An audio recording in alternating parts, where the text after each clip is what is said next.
Simple and quick recipe ang ating lulutuin ngayon guys. Kaya samahan niyo ako.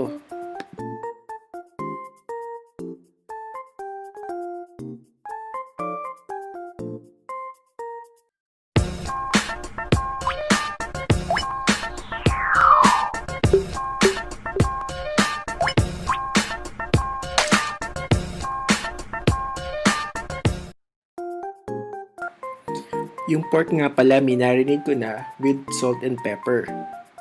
At gagamitin din natin yung ala crispy fry breading mix na ginawa natin dati.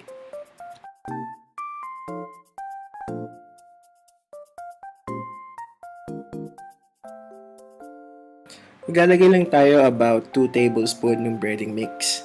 And then, idedredge lang natin yung marinated pork.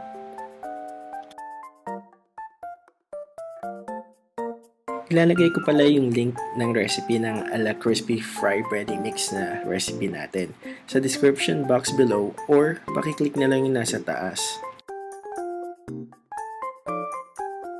I-dredge lang natin guys at huwag kalimutang pagpagin para matanggal yung mga excess na breading.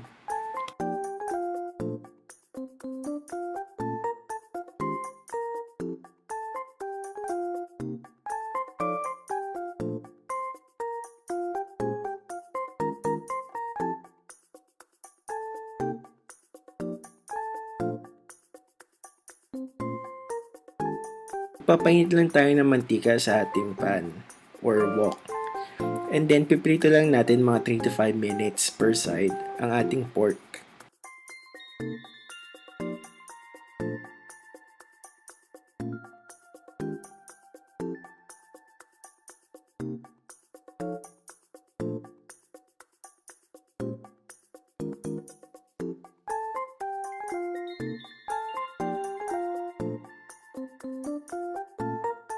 Habang piniprito natin yung pork, baka naman guys, pwedeng pakiclick yung subscribe button. Pakilike na rin. At pakishare na rin sa iba. At kung meron kayong request ng recipe na gusto nyo lutuin ko, pakicomment na lang down below.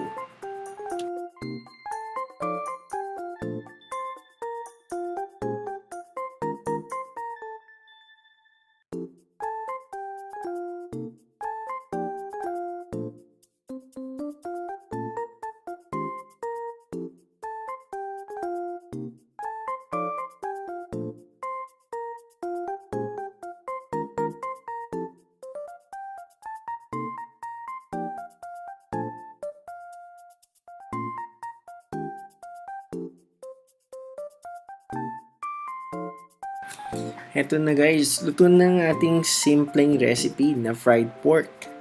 Tara, kuha na tayo ng kanin at kumain na tayo.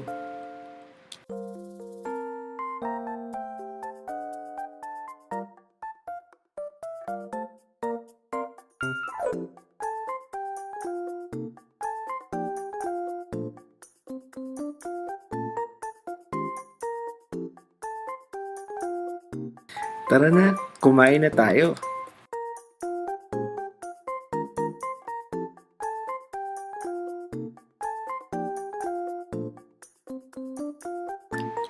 Ang sarap. Mukhang mapapadami yata ang kanin ko nito ah.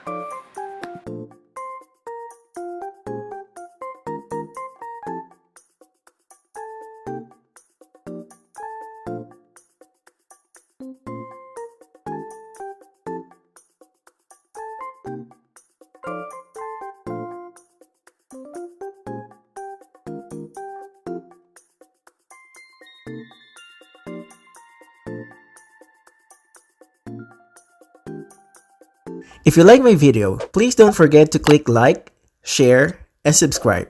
And don't forget to click the notification bell so that notified kayo sa bawat upload ng video ko. Thank you for watching!